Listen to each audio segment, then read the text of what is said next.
السلام علیکم ملګرو، زه یم ستاسو ورور ستاسو ملګری میا اکرم علي نادان د خپل یوټیوب چینل اکرم علي 160 نه یو سیټ مې ډیر دروند محترم ناست دی چې نوم یې دی کریم استاد باندې مشهور دی او دا وخت مسافري ده په پنډۍ کې کار کو او بل سیټ ته مې ناست دی حمایت خان. نو سو ملګرو د یو قصې غوښتنه کړې وه او امید ساتم چې تاسو به تیره شوې کومه قصه چې د هغه به هم خوښه شوې وي. نو کوم ملګرو چې زمونږ چینل نه سبسکرایب کړی چینل سبسکرایب کړئ او قصه په غور سره واورئ. پوخا په زمانه کې یو باچا و کریم استاد. پوخا په زمانه کې یو باچا و د هغه دا قانون چې چا به هم غلط کار کولو مطلب د باچا به چې ورته کم کار وکړو چې دا کار مثال په یو ورځ کې کیږي که په 2 ورځو کې دا کار وکړو دا ته به سزا میلاویږي یا دا کار دی دا مثال په تور چې لکه د باچا د خبرې نه به انکار کو یا به کار په وخت باندې پوره نه کو. نو باچا یو څو سپي داسې په یو خاص ځای کې ساتلي وو چې خپل هغه وزیرو یا د وخت مطابق چې ورسره کم مزدورانو یا وغیره نو یو کم کس چې وو هغه به هغه سپو ته حواله کو یوه سته پوه شه او دا سپي پوه شه. د دې باچا سره چې یو ډېر زړه ته نږدې یو کس و. صحیح شو ملګرو؟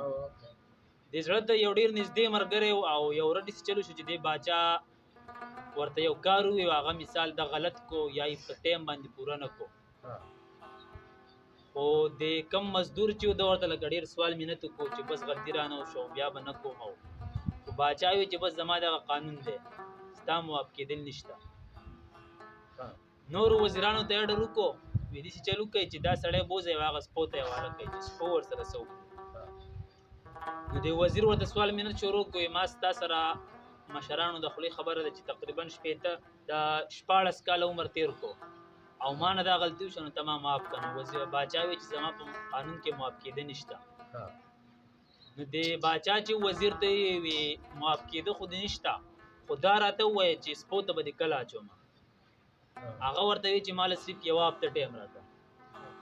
ته ما یو هفته په چوټي که هفته پس پس په خپله راځم ستا د پیغام را لېږلو نه بغیر او چې بیا ستا څه قسمه اراده وه هغه به راسره وکړې که سپو ته دې اچولمه که سیند ته دې غوځارلمه او که په یګانو شرمخانو چې څه قسمه ستا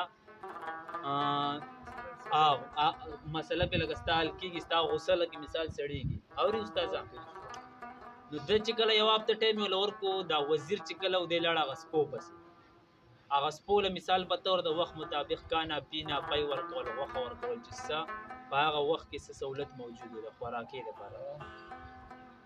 نو په یوه هفته کې چې کوم دی دا سپی چې دا د کوم مزدور چې وزیر د دې سره یې دومره مینه محبت شروع کړو چې هغه باچا چې وله کم کسان ورکړي وو هغه ته بالکل هېر شو. په 8مه ورځ باندې چې کوم دی باچا په دې وزیر پسې کس ولېږو. حمایت استاد باچا چې په دې وزیر پسې کس ولېږو چې مال هغه وزیر راولی او ده چې کوم کار کړی د هغې نه 8مه ورځ ده. هر کله چې په 8مه ورځ باندې وزیر راغی او باچا صاحب ته مخامخ شو بس وي زما هفته وشوه او ما سره چې اوس ته کومه کارنامه کوې ما سره هغه وکړه. باچا ډر وکړو د وخت نورو مشرانو وزیرانو ته چې دا سړی بوځئ په هغه سپیو خوروئ او زما غوسه نه ده سړه شوې.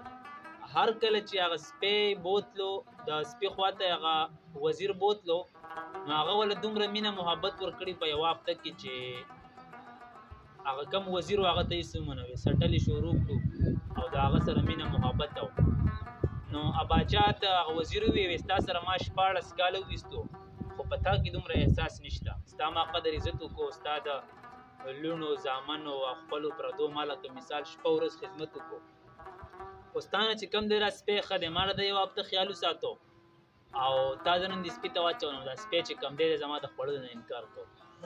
نو دغه قصه وه او امید ساتم چې ستاسو به خوښه شوي موږ او تاسو له پکار دی چې مینه وکړو او ژوند ښکلی کړو او دا د دغه نوي کال د شروع کېدو نه مخکې دا اخرنۍ ویډیو ده او انشاءالله نورې به هم داسې ښه ویډیوګانې د ملګرو سره شریکوم. ټولو ملګرو ته مې دغه پیغام دی که په مسافرۍ کې که په کور کلي کې مینه وکئ ژوند ښکلی کئ نفرتونه ختم کئ او د مشرانو خبره مه اورئ کله کله پکې د کشرانو مه اورئ او بس ژوند به آباده او ژوند به انشاءالله کو. په اخر کې کریم صاحب داسې ښه پیغام ماشومانو له یا مشرانو نه کتون کړو. بس ټول تاور کو بس په دې باندې اور چې په دې باندې ټول چې تاسو ته خبرې کو په دې عمل کوي الله ټول. امين. حمایت په یو څو خبرې کې دا چې نوې کولتي سه عبرت واخلي او موږ له پکار دي چې د مشرانو خبره مورو، مشرانو له پکار دي چې د کشرانو مورو. دا کمی رشتي چې دا به زمونږ مضبوطیږي هغه که مونږ په مسافرۍ کې یا په انډیوالۍ کې کلي وطن کې یا په بهر ځای کې د دې باره کې به حمایت یو خبره دوه کې بیا به انشاءالله وسپتل. ډېره مننه نه تاسو چې کوم څوک د دې نه خبره سړی عبرت والی بالکل عبرت کہانی وه او خبره دا ده چې ټول محبت او وخت تېر شي په انسان باندې الله دې انشاءالله ښه زندګي جوړول پکار ده او الله دې زموږ ټول چې کوم دی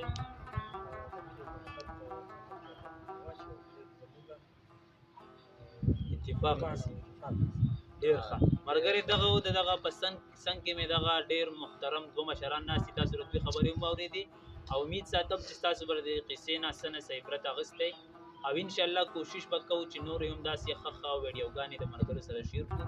تر د بل پروګرام پورې ما او زما د دوو مشرانو اجازت ورکوئ. په لوی الله مسپارم د الله په